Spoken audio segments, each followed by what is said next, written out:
میں کبھی تفصیل میں اس قصے کو نہیں سنا سکا کہ میرے جذبات میرے اوپر غالب آ جاتے ہیں، میرے الفاظ بکھر جاتے ہیں، ٹوٹ جاتے ہیں، میرا بند ٹوٹ جاتا ہے۔ لیکن اس کی مت کیا ہے؟ یہ کیوں ہوا؟ یہ اس لیے نہیں ہوا کہ 10 دن رو پیٹ کے تم چھٹی کرو، اس لیے نہیں ہوا۔ ایک سبق ہے، ایک پیغام ہے کہ اللہ کو راضی کرنے کے لیے اتنی بازی لگانی پڑے تو لگاؤ۔ بھوکے پیاسے، کہ گرمی کے روزے آتے ہیں 12 گھنٹے پیاس میں آدمی تڑپ کے رہ جاتا ہے۔ تمہیں خبر ہے میرے نبی کی اولاد 72 گھنٹے پیاسے، پیاس کی شدت، پانی کا قطرہ نہیں، اور آگے انسان کی شکل میں درندے کھڑے ہوئے ہیں۔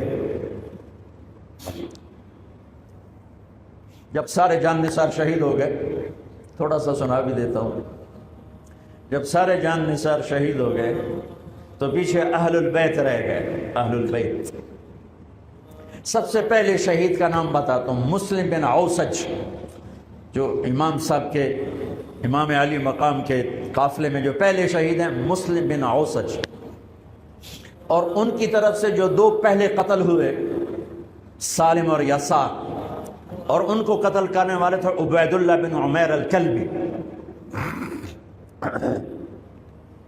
ایک ابن زیاد کا غلام تھا، ایک ربیعہ بن زیاد کا غلام تھا۔ وہ دونوں نکلے تو اس کے مقابلے کے لیے بربر بن خضیر اور حبیب بن مطاہر نکلے حسین علی مقام کے لشکر سے۔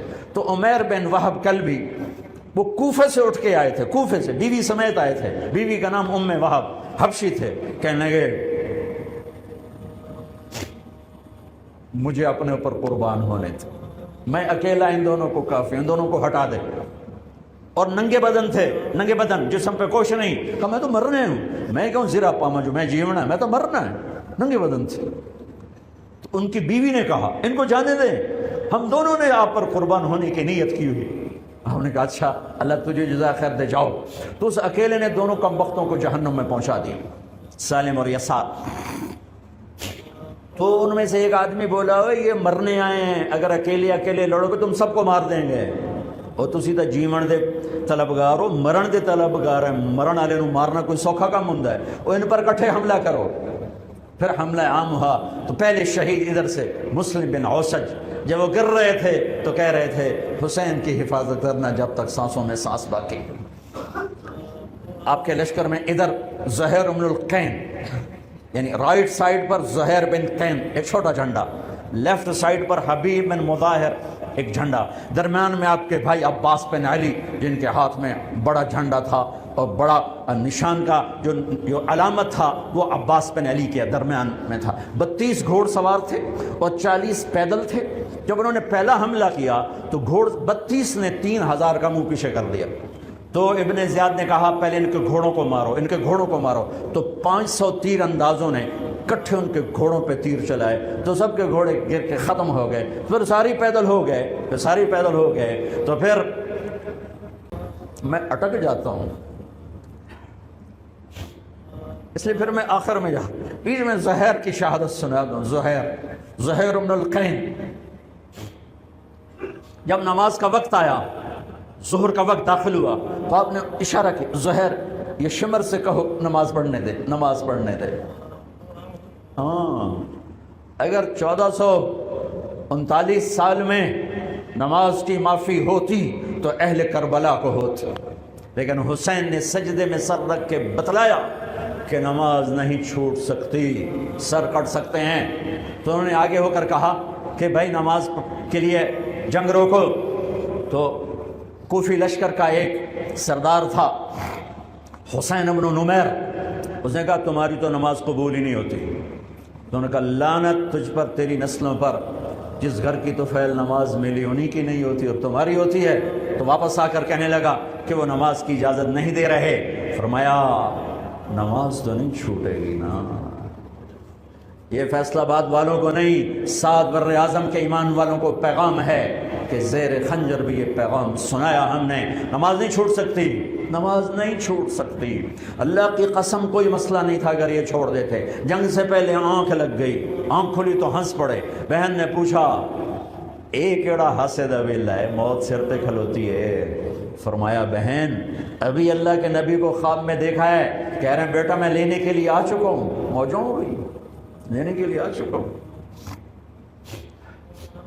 چھوڑ دیتے تو پھر گلستان کالونی والوں کو بھی گنجائش مل جاتی، چھٹی جا سکتی ہے۔ 6 بر اعظم کے انسانوں کو پیغام دیا کہ ٹکڑے ٹکڑے ہو جاؤ، نماز نہیں چھوڑ سکتی۔ فرمایا آدھے نماز پڑھو آدھے جنگ کرو، صلاۃ خوف۔ آدھوں نے نماز پڑھی آدھوں نے جنگ کی، 15-20 تو پہلے شہید ہو چکے تھے، پھر آدھوں جنہوں نے نماز پڑھی تھی انہوں نے جنگ کی، اور دوسروں نے جا کے نماز ادا کی، اثر سے پہلے سب۔ جب زہیر گرنے لگے تو انہوں نے حضرت حسین کے کندھے پر یوں ہاتھ مارا، گرتے گرتے اقبل ہدیت ہادیا مہدیا اليوم تلقى جدك النبی حسنا والمرتضى علیا والشہید الجعفر الکمیہ واسد اللہ المحیا۔ ہاں آگے بڑھ، تیرے لیے تیرا نانا پھولوں کے ہار لے کے کھڑا ہوا، آگے بڑھ، آج تیری ملاقات کا دن ہے، آج تو اپنے بھائی حسن سے ملے گا، باپ علی سے ملے گا، چچا جعفر سے ملے گا، اسد اللہ حمزہ سے آج تیری ملاقات ہے۔ ان اشعار کے ساتھ آپ نے جان اپنے اللہ کو سپرد فرمائی۔ جب سارے جان نثار ختم ہو گئے، اب اہل البیت کی باری آئی، تو سب سے پہلے آپ کے بیٹے علی الاکبر نے تلوار اٹھائی کہ ابا جان آپ سے پہلے مرنا چاہتا ہوں، آپ کو مرتا نہیں دیکھ سکتا، آپ سے پہلے مرنا چاہتا ہوں، مجھے اجازت دیجیے۔ ہم نے کہا بڑھو اللہ کے نام پر، جا ملو اپنے اجداد کے ساتھ۔ تو بڑے حسین تھے علی الاکبر، جس طرف گئے وہ آگے آگے، کوفی آگے آگے، یہ پیچھے پیچھے، تو 1 اور 3,000 کیا مقابلہ تھا۔ آخر خاک و خون میں لوٹائے گئے، تڑپ کے گرے۔ تو پھر حسن کے بیٹے قاسم کا چچا، میں نہیں جانا، اس قافلے میں، اس حسینی قافلے میں اہل البیت وہ 17 قتل ہوئے، ان میں سب سے حسین قاسم تھے، قاسم بن حسن، قاسم بن حسن۔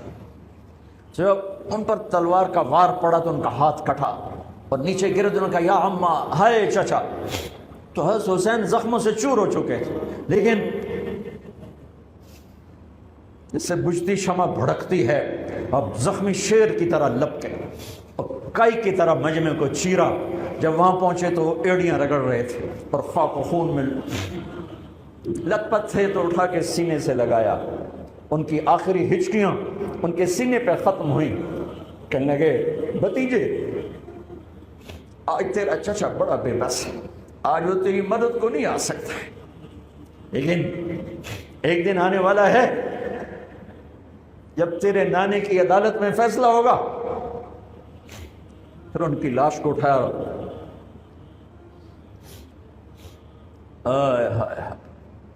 عبداللہ بن حسن، ابو بکر بن حسن، قاسم بن حسن، علی بن حسین لاشیں پڑے ہوئے ہیں۔ عبداللہ بن عقیل، عبد الرحمن بن عقیل، علی کے بھائی لاشیں پڑے ہوئے ہیں۔ اپنے بھائی عباس بن علی، محمد بن علی، عبداللہ بن علی، عثمان بن علی، ابو بکر بن علی اور حسین بن علی، 5 بھائی پہلے لاشیں پڑے ہوئے ہیں۔ اون بن عبداللہ بن جعفر، محمد بن عبداللہ بن جعفر، عبد الرحمن بن مسلم بن عقیل، جعفر بن مسلم بن عقیل، عبداللہ بن مسلم بن عقیل، عبداللہ بن ابو سعید بن عقیل، یہ سب اہل البیت ہیں جن کے لاشوں کے انبار ہیں۔ اور آخر میں ایک بچہ 2 سال کا عبداللہ، آپ کو خواب و خیال بھی نہیں تھا کہ اس بچے پر بھی کوئی اس طرح کا ظلم و ستم ڈھائے گا، تو آپ جب اکیلے رہ گئے تو آپ نے کہا عبداللہ کو بھیجو۔ آخری ملاقات بیٹے سے، تو اس کو سینے سے لگایا، چوم کے یہاں بٹھایا، ابھی تقدیر کا کچھ امتحان باقی تھا۔ 2 سال کا بچہ شامی لشکر سے بنو اسد کا ایک بنو ابن الموقد، اس نے تیر جو چلایا خطا بھی جا سکتا تھا، یہاں آ کے لگا اور پار ہو گیا، بچے کی گردن ایسے ڈھلک گئی، یہاں امام علی مقام۔ ارے بھائی، میں قطر ہاسپٹل گیا کسی کام، تو وہاں کسی کا بچہ تھا منگوڑے میں ہاسپٹل میں، ویسے تڑپ رہا تھا، پتہ نہیں اس سے کیا تھا، اور اس کی ماں ایسے اس کو کھڑی دیکھ، یہ منظر میں آج تک نہیں بھولا۔ اس ماں کے چہرہ، صرف اس کی آنکھیں نہیں رو رہی تھی، مجھے اس کا سارا وجود روتا ہوا دکھائی دیا، اور اس بچے کے اوپر ڈاکٹر کھڑے ہوئے ہیں، اچھا نہیں، مجھے نہیں پتا اس کو کیا تھا، وہ ایسے ایسے بے قرار ہو کے تڑپ رہا تھا۔ یہ 2001 کا واقعہ ہے، 16 برس گزر چکے ہیں، میں نہیں بھول سکا ہوں۔ باپ کو سوچو جس کے سامنے 2 سال کے بچے کے گردن کے تیر پار ہو گیا ہو، اور پھر وہ خون، یہاں بچے کا خون دونوں ہاتھوں میں لیا اور یوں آسمان کی طرف بلند کر کے کہا، میرے رب، بس تو راضی ہو جا، تو راضی ہے تو کم ہی بڑھ گئے۔ یہ پیغام ہے فیصل آباد کے تاجروں کو، پورے ملک کے تاجروں کو، پوری دنیا کے اس اہل ایمان کو، کہ اللہ کو پانے کے لیے ہر سودا قبول ہے، قبول ہے۔ ہاں، پھر کھڑے ہو گئے کہ چل بچیا تو چل، تیرا پیو بھی آ رہا ہے۔ اب آپ کو شہید کرنا کوئی مسئلہ نہیں تھا، زخموں سے چور تھے، لیکن ہر کوئی ڈرتا تھا بھئی میں نہ مارا، تو شمر آیا بدبخت، کیوں نہیں قتل کرتے ہو؟ تو ابو زرع بن شریک تمیمی نے پہلا وار سیدھا کیا، جو یہاں لگا، شانے پر لگا، تو اس سے آپ ڈولے، تو سنان بن انس نے سینے پر نیزہ مارا، اس سے آپ گرے، تو شمر نے کہا سر کاٹو، تو خولہ بن یزید آگے بڑھا، پھر ڈر کے پیچھے ہٹ گیا، تو سنان بن انس نے اس کو گالی نکال کر پیچھے دھکا دیا، اور اس امت کا بدبخت ترین انسان جس نے میرے نبی کے نواسے کی وہ گردن کاٹی جس پر میرے نبی کے بوسے تھے، گردن کاٹ کے سر اوپر چڑھا دیا۔ پھر خیموں کی طرف بڑھے، تو اللہ کو زندگی مقصود تھی، آل رسول کی نسل چلنی تھی، تو علی بن الحسین بیمار تھے، ایمن جن کو زین العابدین، ابھی میں ان کا قصہ سنایا، اس پر شمر کی تلوار رک گئی کہ چلو بیمار ہے چھوڑ دیا جائے، بیمار ہے چھوڑ دیا جائے۔ تو خواتین، بچے، حضرت علی کی بیٹیاں فاطمہ بنت علی، زینب بنت علی، حضرت حسین کی بیٹی سکینہ بنت حسین، اور آپ کی بیگم رباب، آپ کو بیویوں میں سب سے محبوب بیوی تھی رباب۔ آپ فرمایا کرتے تھے جب رباب میکے چلی جاتی ہے تو میری تو نیند ہی اڑ جاتی ہے، اتنا ان سے پیار تھا، وہ بھی ساتھ تھی۔ ان سب کو ان کے کانوں کی بالیاں کھینچ کے اتار دی۔ پھر ابن سعد نے کہا 10 گھوڑ سوار آؤ، انہوں حسین کے جسم پہ گھوڑے دوڑا دیے، ادھر سے ادھر سے ادھر سے۔ جب قافلے کو گھسیٹ کے باہر لائے، لے جانے لگے، تو حضرت زینب نے دیکھا 72 سر نیزوں پہ چڑھے ہوئے تھے، سب سے معصوم سر عبداللہ بن حسین، وہ بھی نیزے پہ چڑھا ہوا تھا۔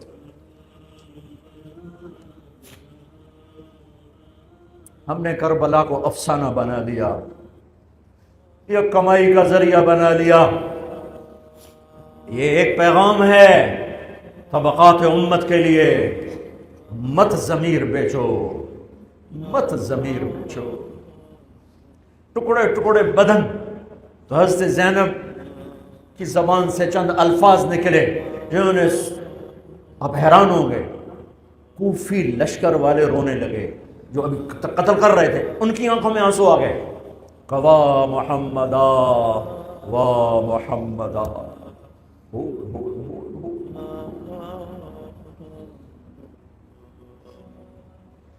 اے محمد مصطفیٰ، اے محمد مصطفیٰ، ھذا حسین بالعراء مزمل الدماء مقطع الاعضاء، وا محمدا وا محمدا، اے محمد مصطفیٰ، اے محمد مصطفیٰ، بناتک السبایا ذریتک مقتلہ تصفی علیہا الریاح۔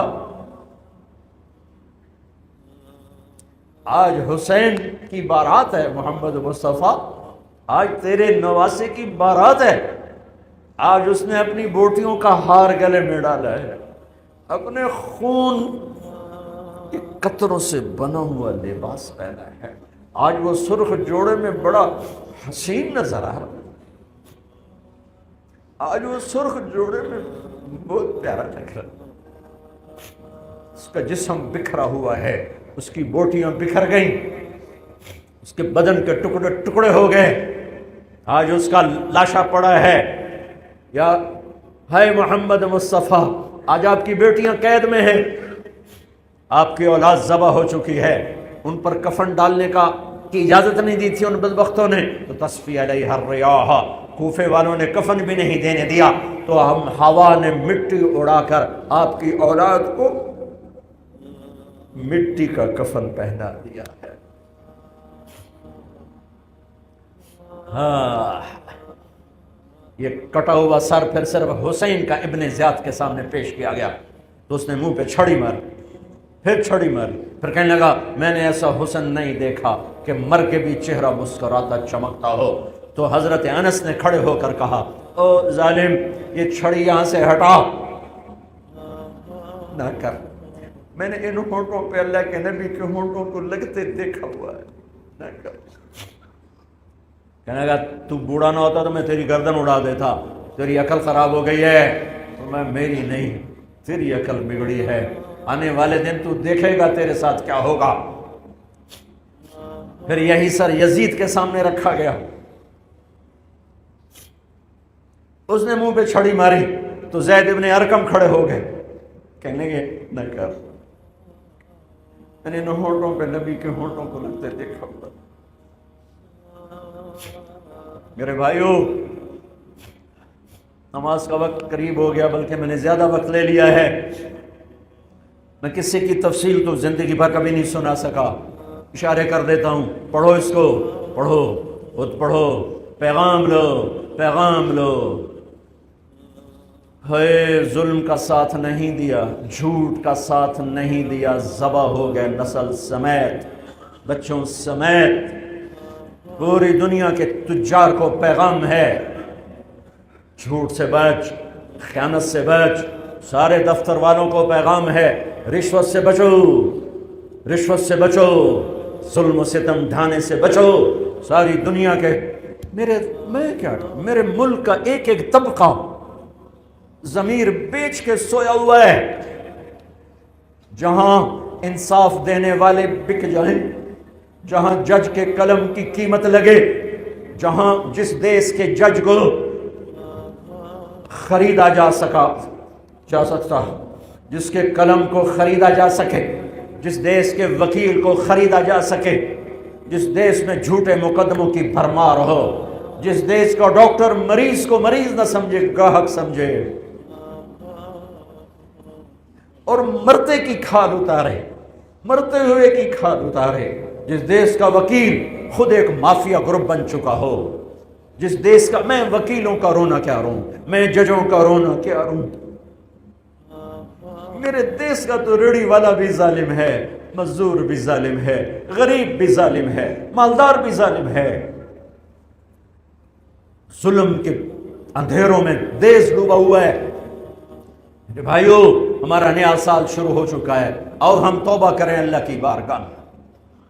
میرے بھائیو، میں بہت دہراتا ہوں اس بات کو، جس فرد میں، جس قوم میں، جس دیش میں، جس خاندان میں، جس معاشرے میں ظلم ہوگا، جھوٹ ہوگا، دھوکہ ہوگا، وہ تباہ ہو جائیں گے، چاہے مسلمان ہیں چاہے کافر ہیں۔ جس دیش میں، جس قوم میں، جس ملک میں، جس معاشرے میں، جس فرد میں سچائی ہوگی، انصاف ہوگا، دیانتداری ہوگی، اللہ ان کی حفاظت کرے گا، عزت دے گا، چاہے مسلمان ہیں چاہے کافر ہیں۔ دنیا کی عزت ضرور ملے گی، کفر کے ساتھ ملے گی، کہ سچائی، دیانتداری، عدل و انصاف پر اللہ سایہ کر دیتا ہے، چاہے کفر ہے چاہے اسلام ہے، موت تک، کافر ہے تو موت تک، موت کے بعد ایمان کا فیصلہ ہے، لیکن اگر ایمان ہے تو یہ جہان بھی بن گیا، وہ جہان بھی بن گیا۔ یہی فیصلہ بات کی بات ہے۔ میں صبح نکلا، سیر کر کے واپس آ رہا تھا، مجھے دور سے ایک ریڑھی والا نظر آیا، سفید داڑھی پگڑی، تو مجھے بڑا اچھا لگا کہ عام طور پہ ریڑھی والوں کا یہ حلیہ نہیں ہوتا ہے، تو لہٰذا دور سے میری نظروں میں جچ گیا. جب میں قریب سے گزرا تو میں نے پھر اس کو ایسے دیکھا تو میں نے دیکھا وہ رو رہا تھا ایسے خاموش آنسو. ساز خاموش ہیں فریاد سے معمور ہیں, اور ایک ہاتھ ریڑھی پر تھا ایک ہاتھ پیٹی پر تھا, جو کوئی پیٹی لایا تھا, اور ایسے رو رہا تھا ایسے رو رہا تھا. تو میں رک گیا. میں نے کہا بزرگو خیریت تو ہے, آپ کیوں رو رہے ہیں؟ تو اس نے مجھے کوئی جواب نہیں دیا. اس نے پیٹی ایسے اٹھا دی میرے آگے. تو وہ پیٹی سیب کی تھی, اس کے اوپر سیب ٹھیک تھے, نیچے سارے گلے ہوئے سیب تھے, تو سارے سیب ایسے بکھر گئے. یہ پیٹی میں سیب بھرنے والا نہ تو وکیل ہے, نہ تو ڈاکٹر ہے, نہ تو پرانے بازار کا تاجر ہے, نہ وہ سیشن کورٹ کا جج ہے, نہ وہ کوئی ڈی سی او ہے, نہ وہ کوئی تحصیلدار ہے. وہ مزدور ہے, غریب آدمی ہے. غریب کا ظلم بتا رہا ہوں. تو جب سیب بکھرے تو میں اس کو دیکھوں, سیبوں کو دیکھوں, مجھ سے کہنے لگا, کوئی اردو سپیکنگ تھا, پنجابی نہیں تھا, اردو سے کہنے لگا بیٹا میں بہت غریب, اس کی بہت, اور جب اس نے زور ڈالا نا, میں بہت غریب. انہیں ایسے لگا مجھے کسی نے چھری سے میرا کلیجہ چیر کے ڈالا. میرے آنسو نکل پڑے, میں اب رو رہا ہوں. اس واقعے کو 30 سال گزر چکے.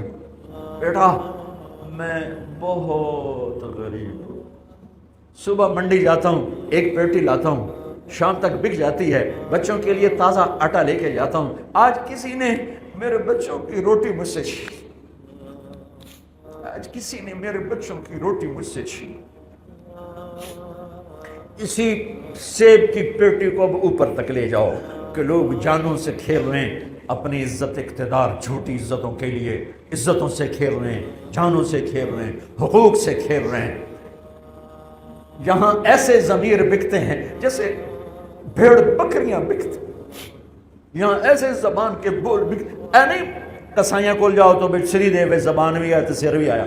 یہاں ایسے دماغ بکتے ہیں جیسے بکرے کی سری بکتی ہے, ایسی زبانیں بکتی ہیں جیسے بکری کی زبان بکتی ہے. ایسے ضمیر کے سودے ہوتے ہیں جیسے بھیڑ بکریوں کے سودے ہوتے ہیں. اور میری جیب خالی تھی, میرے پاس کچھ بھی نہیں تھا. میں تو ایسے صبح نکلا تھا, مجھے اتنا صدمہ ہو کہ ہے کہ میری جیب اتنے پیسے تو ہوں دیتے, بابے دی پیٹی جو کے پیسے تو انہوں نے دے ہی دینا. آج تک مجھے یہ دکھ رلاتا ہے. پھیلا دو سارے پنجاب سے, وہ کراچی سے لے کر خپلو تک, گلگت تک, سب کچھ یہی ہو رہا ہے. روتے ہیں حسین کو, کھڑے ہوئے ہیں یزید کے ساتھ. روتے ہیں آل رسول کو, کھڑے ہوئے ہیں شمر کے ساتھ, ابن زیاد کے ساتھ. ان مگر مچھ کے آنسوؤں کی میرے رب کی بارگاہ میں کیا قیمت ہے؟ میرا معاشرہ ظلم و ستم میں ڈوب چکا ہے. کہتے کہتے کہتے کہتے عمر بیت گئی. بھائیو جتنے بیٹھے ہو اتنے تو توبہ کریں ہم کہ آؤ بھائی آج ہم اپنے اللہ کو راضی کرنا, اپنی زندگی کی منزل بنائیں, اپنی زندگی کا مقصد بنائیں. ظلم سے نکلو, جھوٹ سے نکلو, بہتان سے نکلو, رشوت سے نکلو, حرام سے نکلو, شراب سے نکلو, زنا سے نکلو, بدکاری سے نکلو, فحاشی سے نکلو, جوئے سے نکلو, جھوٹے مقدموں سے نکلو, جھوٹی گواہیوں سے نکلو. قتیبہ بن بکار کی مجلس میں مصر کا بادشاہ واز سنتا تھا. 18 برس آتا رہا, 18 برس, اور ہر سال 1000 دینار 1000 دینار ان کو گفٹ کرتا تھا. 1000 دینار کوئی 10 کروڑ روپیہ بنتا ہے. 1000 دینار. 18 سال کے بعد ایک فتوے پہ دستخط مانگے کہ یہاں سائن کر دیں. فتویٰ غلط تھا. انہوں نے کہا مولوی نو 18,000 دینار دیتے کیوں نہیں کرے گا؟ انہوں نے فرمایا یہ تو شرعن خلاف ہے, میں کیسے دستخط کروں؟ وہ کہنے لگا کرنے پڑیں گے. میرا ضمیر نہیں تم ایسے خرید سکتے, میں نہیں کروں گا. کہنے لگا میرے 18,000 دینار واپس کر. 18,000 دینار اربوں روپیہ بن چکا ہے. انہوں نے کہا مولوی بھوکا ساڈا کھاوے تے ساڈے کو سر چاوے، کہنے گے ٹھیک ہے۔ گھر گئے، 18 تھیلیاں 1000 دینار کی، ان کے رسی بھی گرا بھی نہیں کھولی تھی، گرا پہ سرکاری مہر ہوتی ہے، وہ مہر بھی نہیں ٹوٹی ہوئی تھی، جیسی تھی ویسی لا کر اس کے سامنے رکھ کے کہا تو میرے ایمان دا مل اتنا ہی لایا اے 18,000، نکل جا میری مجلس سے جو کم وقت، تو نے مجھے 18,000 میں خریدنا چاہا، تو نے میرے ایمان کی قیمت یہ لگائی تھی۔ جیسے وہ پڑا تھا اس کے منہ پہ مار دیا۔ ایو ایسا اللہ سے ایمان مانگو، ضمیر مانگو، جو اللہ پہ تو قربان ہو لیکن ان سکوں پر نہ بک جائے، ان ٹھیکروں پر نہ بک جائے۔ نیت کرتے ہو سارے؟ توبہ کرتے ہو میرے ساتھ؟ کہو یا اللہ میری توبہ، پھر کہو یا اللہ میری توبہ، پھر کہو یا اللہ میری توبہ۔ پکی ہے تو اللہ کے ہاں قبول ہے، چونکہ میرے رب کو توبہ جیسے پسند ہے۔ سبحان اللہ۔ اور میری تو مری کوئی نہیں ہے۔ میرا رب کہتا ہے میرا بندہ اتنے گناہ کر کہ زمین سے اٹھا کر آسمان کی چھت کو لگا دے، یہاں سے اٹھا کر آسمان کی چھت کو لگا دے، پھر صرف ایک دفعہ کہنا یا اللہ معاف کر دو، میں سارے معاف کر دوں۔ ہمارے گناہوں کی تو حیثیت ہی کوئی۔ میں نے مانچسٹر میں بیان کیا، آخر میں ایسے توبہ کروائی تو ایک نوجوان آ گیا، لاہور کا تھا، کہا جی مولانا صاحب یہ گناہ معاف ہو گئے سارے؟ میں کہا ہاں، یہ توبہ پہ ہو گئے؟ واقعی ہو گئے؟ میں نے کہا بالکل۔ جی میں نے بہت گناہ کیے ہیں، سارے معاف ہو گئے؟ میں نے کہا بالکل ہو گئے۔ جی میں نے بہت کیے ہیں۔ میں نے کہا بیٹا تیری تو عمر ہی کوئی نہیں، تو نے کتنے کیے ہوں گے؟ تو رب کی رحمت کو جانتا نہیں۔ ہمارے بر صغیر کا معاملہ ڈراتے زیادہ ہیں، اتنا اللہ سے ڈرایا کہ اللہ سے جدائی کر دی، اللہ سے ہی بھگا دی۔ ایک دفعہ ایک آدمی کہنے لگا تسی مولویاں ساڈے کولوں ساڈا رب بھی کھو لیا، بہت مالدار آدمی تھا، تسی مولویاں ساڈے کولوں ساڈا رب بھی کھو لیا، تسی سانو رب کولوں اتنا ڈرایا کہ اسی ہن آنے میں پتہ نہیں ساڈا نال کرنا کی۔ میں نے کہا یار میں تو نہیں ڈرا، تمہیں تو خوشخبری دو بھائی اللہ کے پاس آ جاؤ، اللہ کے پاس آ جاؤ، نہ کہیں جہاں میں امان ملی، جو امان ملی تو کہاں ملی، میرے جرم خانہ خراب کو تیرے عفو بندہ نواز۔ اور کوئی راستہ ہے؟ اللہ کو مناؤ، ایک بول پہ مانتا ہے، ایک بول پہ مانتا ہے، ایک آنسو پہ مانتا ہے، پھر ٹوٹ جائے پھر کر لینا، پھر ٹوٹ جائے پھر کر لینا۔ اور یہ تبلیغ کا کام، اس کو سیکھنے کی محنت ہے، اللہ ہمت دے تو ٹائم لگانا۔ نیا سال شروع ہو رہا ہے، کسی سے لڑے ہوئے ہو صلح کرو، کسی کا حق مار کے بیٹھے ہو واپس کر دو، نہیں کرنے کی طاقت تو جا کے معافی مانگ لو کہ جب ہوگا میں دے دوں گا، جب ہوگا میں دے دوں گا۔ کسی کے ساتھ بغض ہے دل کو صاف کرو، کسی کا نفرت ہے دل کو صاف کرو، کسی سے بائیکاٹ کیا ہوا ابھی جا کے اس سے مل لو، اس سے ملاقات کر لو اور اس سے سینے سے لگا لو کہ نیا سال اس طرح شروع ہو کہ ہمارا دل پوری دنیا کے لوگوں سے صاف ہو، تو اللہ تعالیٰ بھی ہمارے گناہوں کو صاف فرمائے گا، معاف فرمائے گا۔ اللہ تعالیٰ ہمیں اور آپ کو توفیق بخشے۔ جتنا مجمع آئے ہو، اگر نماز میں سنی ہے تو بھائی آج کے بعد نماز نہیں چھوڑ، ٹھیک ہے نا؟ اور ایک جھوٹ نہیں بولنا، سچ بولنا ہے، ٹھیک ہے؟ کسی کو دھوکہ نہیں دینا، دیانتداری سے کام کرنا ہے۔ یہ چند کام کرنے کے کام بن جائے گا، سنتیں ادا کرو۔